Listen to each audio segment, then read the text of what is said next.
Net বসিয়ে নিয়ে চিকেনগুলোকে একটু পুড়িয়ে নিতে হবে। উল্টে পাল্টে এইভাবে চিকেনগুলোকে পুড়িয়ে নিতে হবে। বাকি চিকেনগুলোকেও আমি একই রকম করে পুড়িয়ে নেব।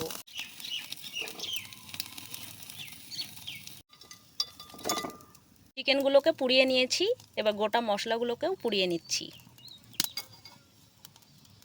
গোটা মশলাগুলোকে উল্টে পাল্টে পুড়িয়ে নিতে হবে।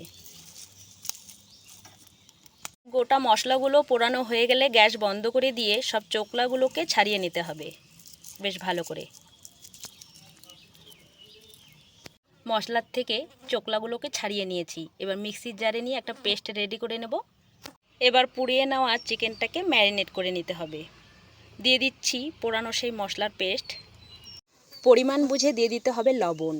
আর সব গুঁড়ো মশলাগুলো আমি ছোট চামচের হাফ চামচ করে নিয়েছি।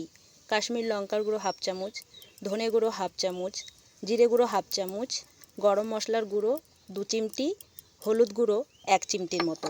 এবার সব কিছু দিয়েছি। এবার দিয়ে দিতে হবে 50 গ্রাম টক দই, বাড়িতে পাতা টক দই। আমি এখানে 50 গ্রামের মতো টক দই দিয়ে দিলাম। এবার খুব ভালো করে মেখে ম্যারিনেট করে নিতে হবে।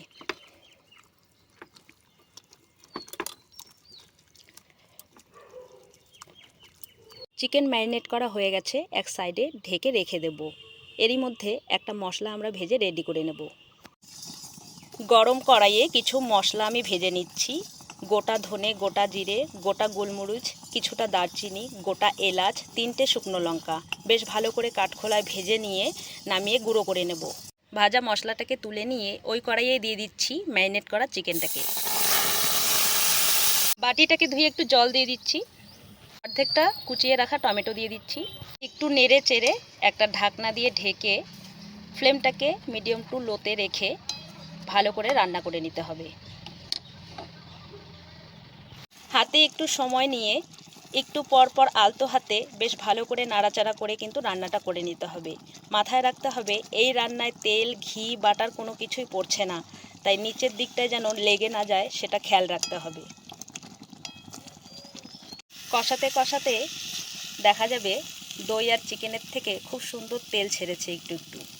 দেখে তোমরা নিশ্চয়ই বুঝতেই পারছো। বেশ ভালো করে কষিয়ে নিয়েছি। এবার ফুটন্ত গরম জল হালকা একটু দিয়ে দেব, খুব বেশি ঝোল করব না। ফুটন্ত গরম জল দিয়ে এবার ভেজে নেওয়া সেই মশলার গুঁড়োটা দিয়ে দিচ্ছি। ভেজে নেওয়া গুঁড়ো মশলাটাকে দিয়ে বেশ ভালো করে নাড়াচাড়া করে একটু ফুটিয়ে নিয়ে নামিয়ে নেব। কালারটাও বেশ সুন্দর হয়ে আসবে এই মশলাটা মিশিয়ে নিলেই।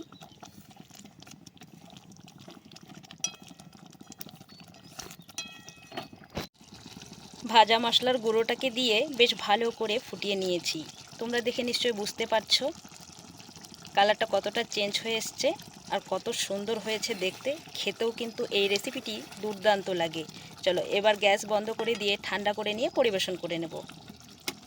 একটু ঠান্ডা করে নিয়ে একটা বাটিতে করে পরিবেশন করে নিচ্ছি।